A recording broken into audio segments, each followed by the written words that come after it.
there's a bad guy. His name is Epstein. There's a victim. Her name's Virginia. And she goes, no, none of that stuff happened. This is what happened. And so you go, like, talking about a third party. So you go, I don't know. I'm going to believe the victim here when she says that person didn't victimize me. It's because it's not like it's in the middle of, like, it's a third party. It's a third party on the matter. So, like, the Democrats tried this. It made a little traction. But then this little thing came out. I guess the Virgin Islands, they have, it's not really a representative. It's like a delegate or something like that. So you can, like, I guess you can be it. You have a voice, but you don't really have a vote, you know? So when they were interviewing, what is this, Michael Cohen or whatever, Trump's fixer that flipped on him, and they're trying to get stuff out of him, ends up this woman, this Virgin Island delegate or whatever, was texting with Epstein in real time during the trial, asking about what to say. So let's just watch this.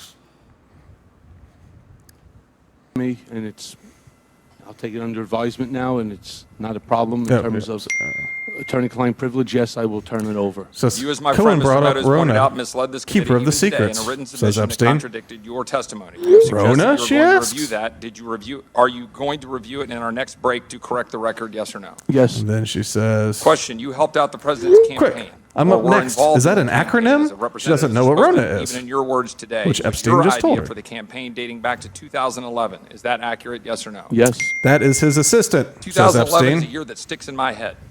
For it's the year my daughter was born, and it was the year I was diagnosed with cancer. I was not then pushing for Donald Trump to be president. I was fighting cancer. All right, 3 minutes later, she gets to ask questions.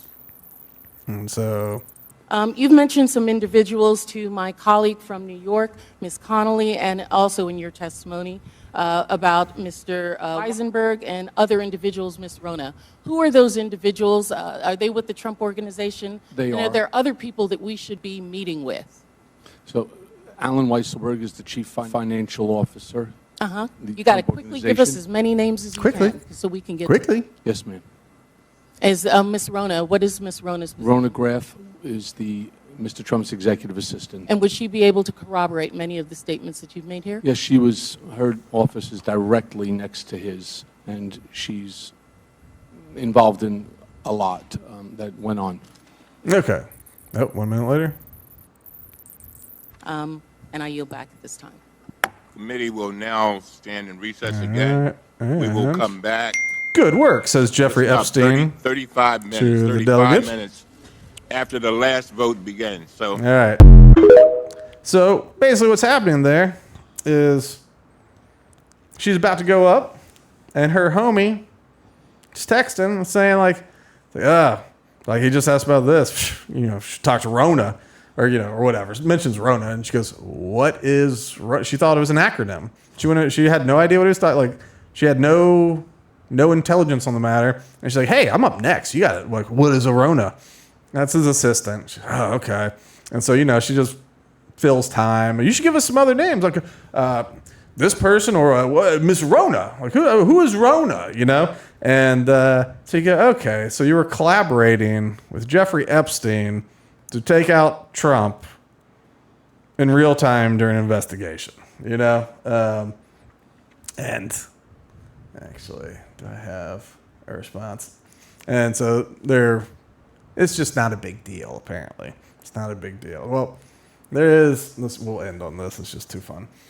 Jasmine Crockett, a representative from, I don't know where. I feel like she's Texas or something. But so she responded because people were being critical that this member of the government was collaborating with convicted sex criminal Jeffrey Epstein on a congressional investigation. People go, I don't like that. Well, here, Jasmine Crockett's going to tell us why it's actually not a big deal.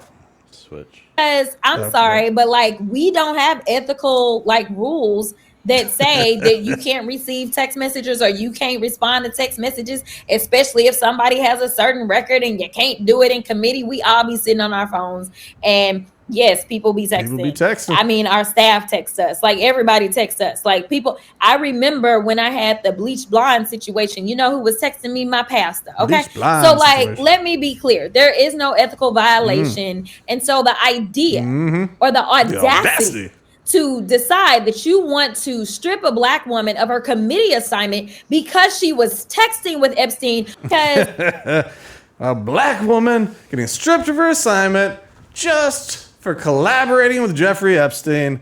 That's ridiculous. They don't have ethical requirements to not text people like Jeffrey Epstein when they're in a very serious congressional investigation. I was thinking to myself, there's no way somebody could pull a card here. And somebody pulls a card. Yeah. Come on. Jasmine's got cards. I can show her the world. She's my princess, Charlie. She's my princess. I think she's gonna win re-election too. She's great. She is just confidence in a bottle. Just confidence in a bottle. And she just goes in and it's good. It's all good all the time, and you cannot tell her otherwise, and it's